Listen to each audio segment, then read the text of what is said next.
আজকের দুপুরে মেনুর জন্য আমি লাল শাক বানিয়েছি। তো লাল শাক বানানোর জন্য এখানে প্রথমে আমি কড়াইতে পরিমাণ মতো সর্ষের তেল দিয়ে দিয়েছি। তেলটা গরম হওয়ার পর আমি ফোড়নের জন্য এর মধ্যে আমি কালো জিরে দিয়ে দিচ্ছি। তো কালো জিরে দেওয়ার পর এর মধ্যে আমি কাঁচা লঙ্কা দিয়ে দিচ্ছি। কাঁচা লঙ্কা দেওয়ার পর আমি লাল শাকগুলো পুরোটাই দিয়ে দিয়েছি। তো কেটে রাখা লাল শাক আমি কড়াইয়ের মধ্যে দিয়ে দেওয়ার পর এবার আমি ভালো করে নেড়েচেড়ে নেব। তো তেলের মধ্যে লাল শাকটা ভালো করে নেড়েচেড়ে নেওয়ার পর এরপর আমি এর মধ্যে এক এক করে পরিমাণ মতো নুন হলুদ দিয়ে দিলাম।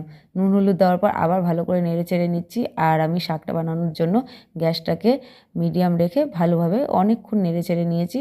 আলাদা করে আমি এর মধ্যে জল দিইনি, যেহেতু শাকের মধ্যেই জল থাকে, শাকের জলেই শাক অলরেডি হয়ে যায়।